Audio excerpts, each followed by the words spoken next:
Learning from experience. Before becoming a student on the MA Creative Arts and Education programme, I worked as a freelance stage and production manager in theatre in London and throughout the UK. Reflecting on how I ended up within that career reminded me of the importance of the Engagement and Learning Department at the Theatre Royal Plymouth, where I was trained as a part of their outreach initiative. The image on this slide shows a 19-year-old me calling a live show for the first time, with no idea of the opportunities that would open up or the places I would go because I had taken part in this outreach initiative.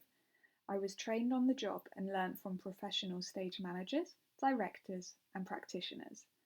It is this personal connection which is why I have such an interest in educational community outreach initiatives and will be focusing on them throughout my education placement module.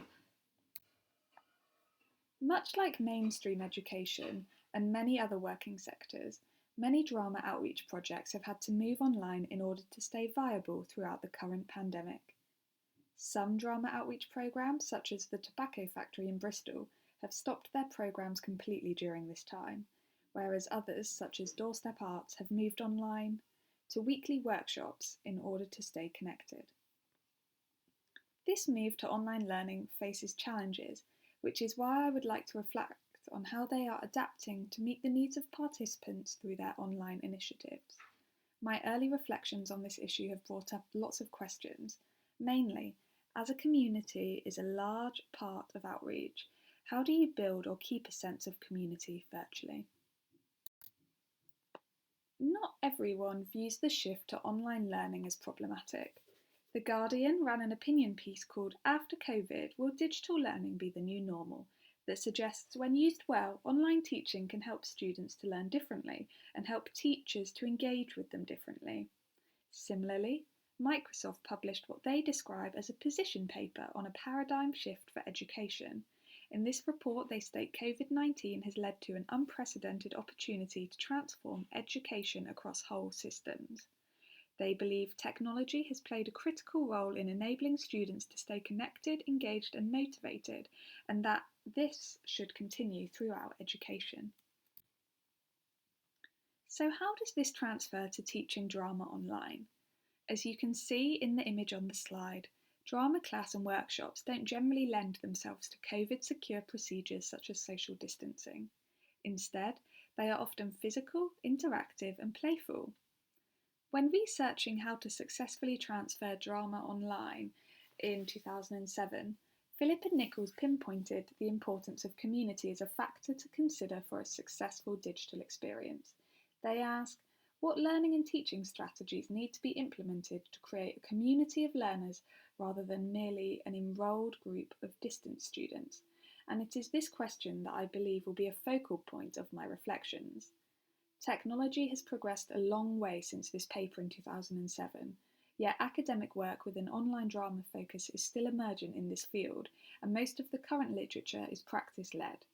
This is another reason why I believe it is important to focus my work on this issue. Reflecting on how educational community outreach programmes are adapting to meet the needs of the COVID-19 pandemic is a nuanced and complex issue that requires work with a reflective model.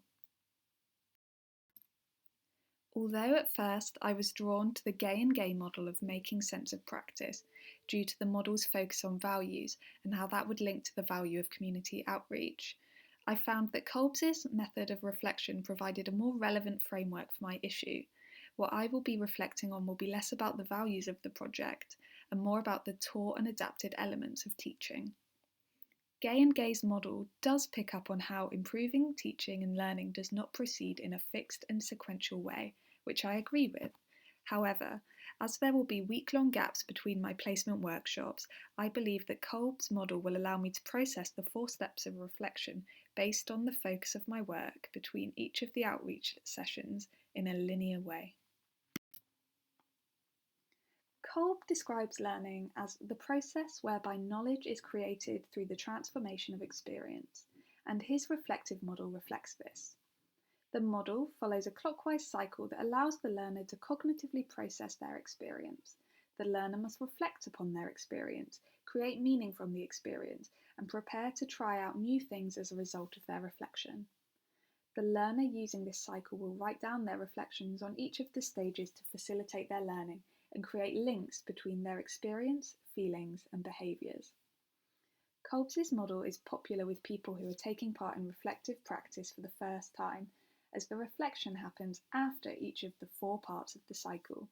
It therefore allows the user to take their time to reflect upon their experiences and thoughts without having to reflect whilst practicing in real time or in action, as Tursky and Wood state.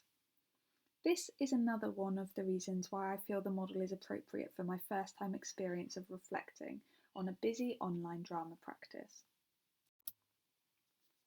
One of the strengths of Kolb's reflective model is how it links between the 4 stages of experiences, feelings, thoughts, and behaviours. This allows the user of the model to approach reflecting on their learning experience in a holistic way. It is also for this reason that Kolb's model has been linked to the processes of cognitive behavioural therapy by Brooks in work that uses reflective practice as a tool for working with refugees, asylum seekers, and survivors of torture. The model can be transferred to many different practices and fields outside the realms of education. When reflecting on Kolb's model, Dennison identified the main reasons for its staying relevant since 1984 are how it focuses on the learner, which made it cutting edge in 1984, how the model advocates for experience and learning by doing, how the model appears to empower the learner, and how the model for learning mimicked true discovery. Despite staying relevant, Kolb's model of reflection is not without criticism from academics. Anderson believes the model doesn't give enough consideration to different cultural experiences that may affect the reflective process. Although this is a valid point, as my educational issue is not closely linked to different cultural experiences, and my cultural experiences do not differ greatly from the outreach programme that I am working with, I don't believe that this point will impact my work. Dewey also believes that the idea of stages and having a thinking sequence doesn't represent the reality of thinking. Instead, Dewey believes a number of the processes involved in the reflection can happen at the same time, and some stages can be skipped entirely. Although I agree that cognitively many stages can happen at the same time, I believe that by following Kolb's model, the learner can purposefully slow down the jumps between thoughts and reflect with more mindfulness about the process. I believe that the online nature of the placement will be the biggest challenge within my placement. Alongside technical issues such as slow internet connectivity that could impact my participation and observation of the sessions, there may be changes in participation due to how coronavirus has revealed the scale of the digital divide within the UK. Participants from low socio-economic backgrounds who may have been able to attend in-person sessions may not be able to routinely join the sessions due to a lack of access to technology. This may be a challenge for both the practitioner and the participants, as well as possibly impacting my study. I believe that the education placement module will support my development in a number of ways. Firstly, I will gain reflective and research-based study skills that will transfer across to my dissertation module and help my academic career. Professionally, I believe that by witnessing a practitioner online, I will be able to develop my practice to meet the online demand that is peaking due to the pandemic.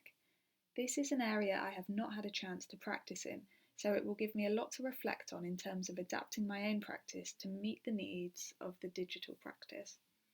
Similarly, by making connections with practitioners at Doorstep Arts, I am hopeful that I can work positively with them and be able to use this as a foundation for future work.